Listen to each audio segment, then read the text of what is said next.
Assalamualaikum warahmatullahi wabarakatuh. Perkenalkan, nama saya Muhammad Zulfikar. Di sini saya akan membahas strategi pemasaran smartphone PT Vivo.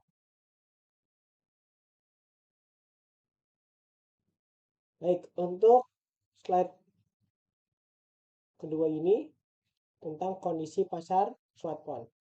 Pasar smartphone flagship merupakan pasar dengan tingkat persaingan yang cukup tinggi.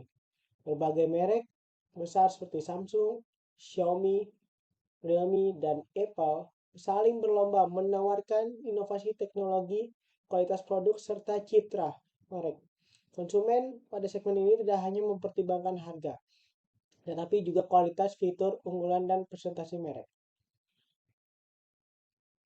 Next, untuk slide berikutnya ada gambaran produk flagship Vivo. Ada keunggulannya, yaitu produk flagship Vivo dirancang untuk memenuhi kebutuhan konsumen kelas menengah ke atas dengan spesifikasi tinggi. Keunggulan produk terletak pada performa prosesor, kapasitas memori besar, kualitas layar, serta teknologi kamera yang mendukung aktivitas fotografi dan pembuatan konten digital yang terbaik. Di sini ada segmentasi pasar, ada beberapa variabel dan segmentasinya. Vivo melakukan segmentasi pasar berdasarkan beberapa aspek, yaitu satu, geografis. Wilayah perkotaan dengan tingkat adopsi teknologi tinggi. Yang kedua ada demografis. Konsumen usia produktif dengan daya beli menengah ke atas. Yang ketiga psikografis, yaitu gaya hidup modern dan aktif di media sosial. Yang terakhir ada perilaku, yaitu konsumen yang mengutamakan kualitas dan inovasi produk. Baik, di slide ini ada strategi targeting. Berdasarkan segmentasi tadi, Vivo menerapkan strategi targeting dengan memfokuskan pada konsumen premium dan early adopter. Kelompok ini cenderung tertarik pada teknologi terbaru dan bersedia membayar lebih untuk mendapat fitur unggulan serta pengalaman penggunaan yang lebih baik. Next. Ada positioning produk Vivo, yaitu Vivo memposisikan produknya sebagai smartphone flagship dengan keunggulan utama pada kualitas kamera dan teknologi fotografi serta videografi.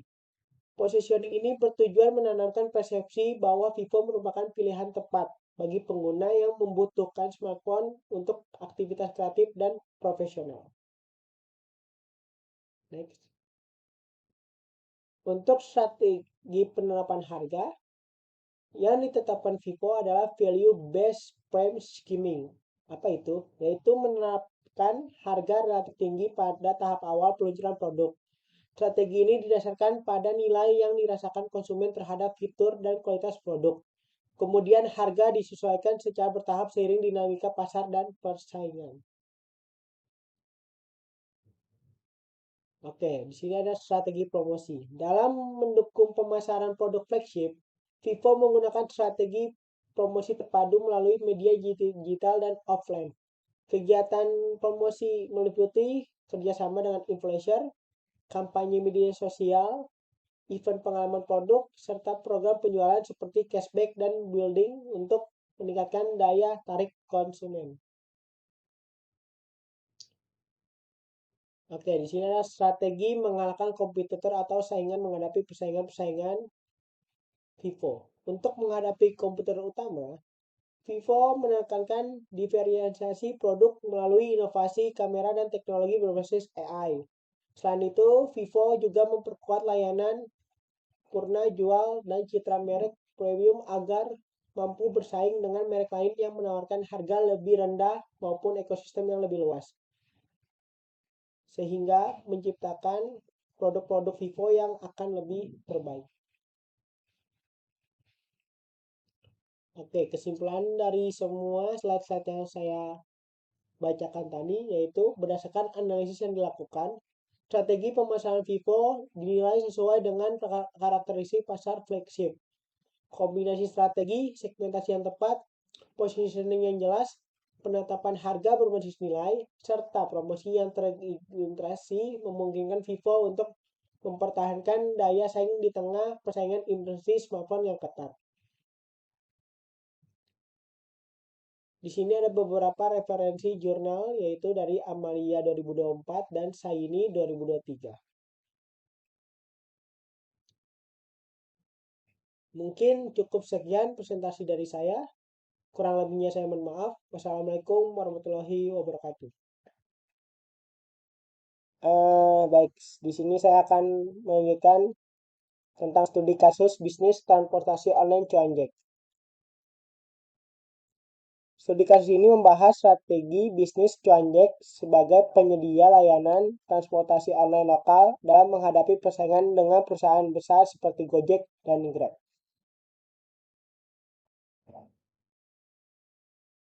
Kondisi industri. Industri transportasi online di Indonesia berkembang sangat pesat, namun didominasi oleh beberapa perusahaan besar. Kondisi ini menciptakan persaingan yang tinggi, khususnya dalam hal harga, jumlah mitra pengemudi, dan kualitas layanan yang diberikan oleh konsumen. Peluang pasar Cuanjek. Meskipun persaingan ketat di kota besar, masih terdapat peluang yang cukup besar di kota kecil dan daerah pinggiran. Wilayah ini belum sepenuhnya terlayani oleh optimal oleh perusahaan besar, sehingga membuka kesempatan bagi Cuanjek untuk mengisi celah pasar tersebut dengan layanan yang lebih sesuai dengan kebutuhan lokal. Di sini ada analisis SWOT Cuanjek. Berdasarkan analisis tersebut, Cuanjek memiliki kekuatan pada kedekatan dengan masyarakat lokal dan sistem aplikasi yang sederhana. Namun keterbatasan modal dan rendahnya tingkat pengenalan merek menjadi kelemahan utama. Di sisi lain, meningkatnya digitalisasi utama ini akan menjadi peluang, sementara didominasi pemain besar menjadi ancaman utama. Di sini ada segmentasi pasar. Cuanjek melakukan segmentasi pasar, yaitu yang pertama ada geografis. Di kota kecil dan daerah pinggiran. Yang kedua ada demografis. Masyarakat usia produktif dengan pendapatan menengah ke bawah. Yang terakhir ada perilaku, yaitu pengguna transportasi harian yang sensitif terhadap harga. Segmentasi ini membantu perusahaan memahami karakteristik konsumennya secara lebih spesifik. Baik, di sini ada targeting strategi. Berdasarkan segmentasi tadi, Cuanjek menerapkan strategi content targeting dengan memfokuskan layanan pada segmen pasar tertentu yang belum menjadi prioritas perusahaan transportasi online besar. Targeting ini memungkinkan Cuanjek menggunakan sumber daya secara lebih efektif. Baik, di sini ada positioning Cuanjek. Cuanjek memposisikan dirinya sebagai layanan transportasi online yang dekat dengan masyarakat lokal, memiliki tarif yang terjangkau, serta berperan dalam mendukung perekonomian yang lebih besar. Posisi ini menekankan nilai kedekatan sosial dan empati terhadap kebutuhan pengguna. Di sini ada model bisnisnya. Model bisnis Cuanjek berbasis pada platform digital yang mempertemukan pengemudi, konsumen, dan pelaku UMKM. Pendapatan diperoleh dari sistem komisi layanan, kerjasama promosi dengan mitra usaha, serta potensi kolaborasi dengan pihak pemerintah atau komunitas lokal. Di sini ada langkah-langkah untuk memenangkan strategi pasar menghadapi Grab dan Gojek. Dalam menghadapi persaingan, Cuanjek menerapkan strategi diferensiasi melalui layanan berbasis lokal seperti pengantaran belanja pasar dan layanan khusus komunitas. Selain itu, Cuanjek membangun hubungan jangka panjang dengan mitra pengemudi dan konsumen melalui pendekatan komunitas. Baik, berdasarkan kesimpulannya yaitu berdasarkan analisis yang sudah saya bacakan tadi, strategi bisnis Cuanjek dinilai sesuai dengan kondisi dan keterbatasan perusahaan. Fokus pada niche, pendekatan berbasis komunitas, dan model bisnis platform memungkinkan Cuanjek untuk tetap bersaing dan memiliki peluang berkembang di tengah dominasi perusahaan besar. Ada beberapa referensi jurnal, yaitu ada Osterwald dan Kotler.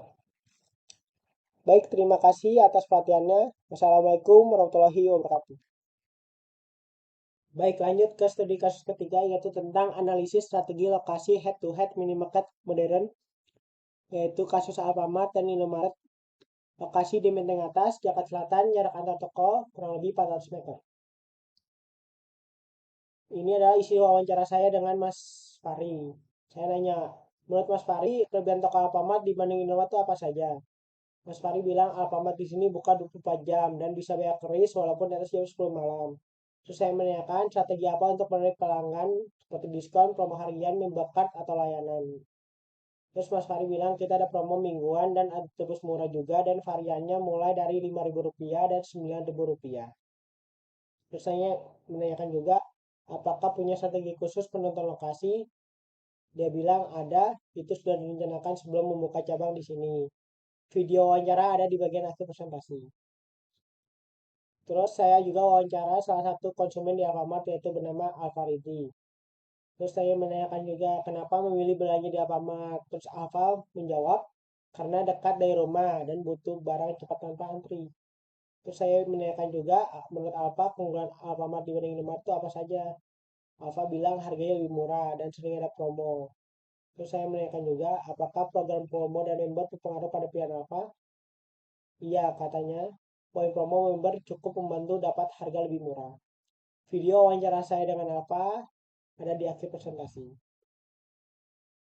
Lanjut saya ke toko Indomaret. Kebetulan saya bertemu customer yang bernama Maulana. Terus saya menanyakan juga hal yang saya tanya kepada Alfa tadi. Kenapa memilih belanja di Indomaret dibanding di Alfamart? Maulana bilang karena adanya promo murah dan antriannya lebih cepat. Terus saya juga menanyakan menurut Maulana apa keunggulan Indomaret dibanding Alfamart?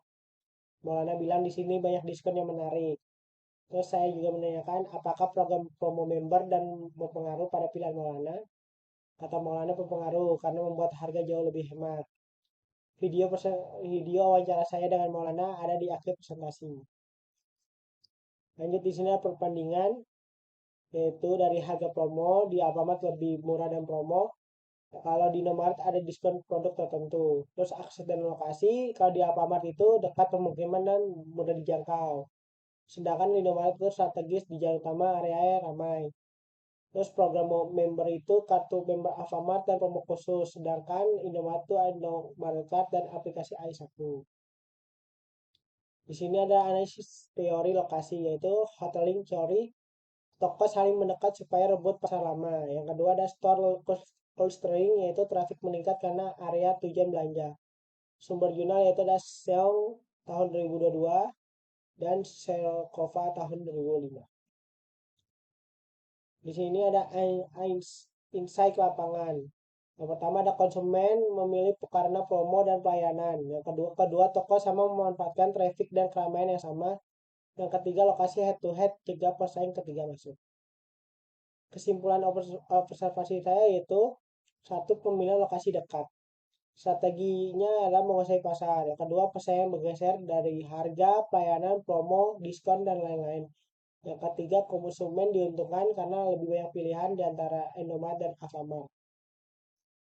Di sini ada referensi jurnalnya yaitu dari Seong EY 2022 yaitu Why Are Converse Shorter. Yang kedua, Psycorpa tahun 2005 yaitu The Optimal Location of a Retail Store and Competition. Terima kasih atas perhatiannya. Kurang lebihnya saya mohon maaf. Wassalamualaikum warahmatullahi wabarakatuh.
sini saya Muhammad Judikar akan mewawancarai salah satu staf Alfamart.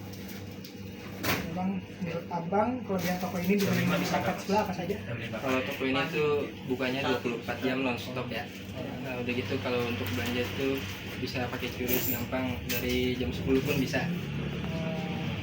Yang kedua, strategi apa untuk menarik pelanggan seperti diskon, pemarian, memberkat, dan lain-lain? Kalau promo itu menarik pelanggan, sekarang ada yang namanya PSM, promo spesial mingguan, terus ada tebus murah juga, belanja 50.000. Nah itu bisa ambil beberapa varian, ada yang serba 5.000, 10.000, ada yang 9.000. Yang terakhir, apakah perusahaan punya strategi khusus penurunan lokasi seperti dekat pemukiman, sekolah, jam besar dan lain-lain? Nah itu ada juga. Ada juga. Terima kasih abang untuk waktunya. Muhammad Judika, di sini saya akan mewawancarai salah satu staf Indomaret. Abangnya apa? Nandar. Oke abang, untuk yang pertama, menurut abang kelebihan toko ini dibanding market apa? Makanya dari poinnya pakainya, kalau di siang tuh kan samping kantor-kantor Iya. banyak keluarnya gitu. Lanjut ke yang kedua, strategi apa untuk menarik pelanggan seperti diskon, promo harian, memberkat, dan lain-lain itu? Itu dari poin membernya, kalau ada member biasanya harganya jadi lebih murah dari Oke bang, apakah Indomaret punya strategi khusus penurunan lokasi seperti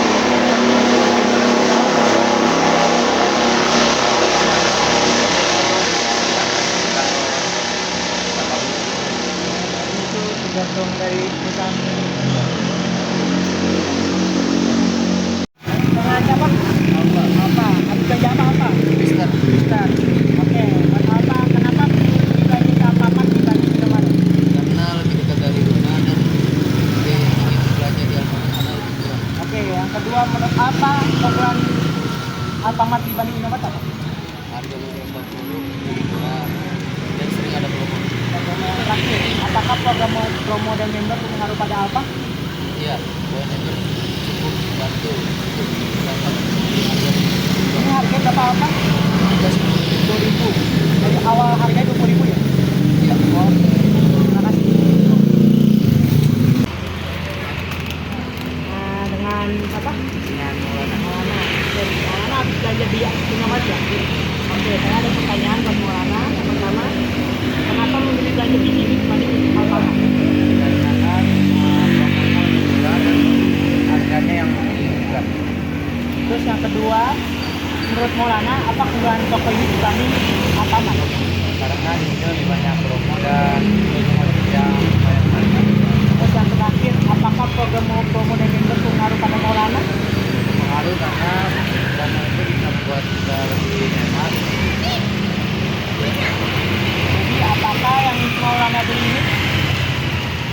Oh, masih dan Masih kita apakah yang nyanyi dengan promo. Oh, ya, ya. Terima kasih Maulana.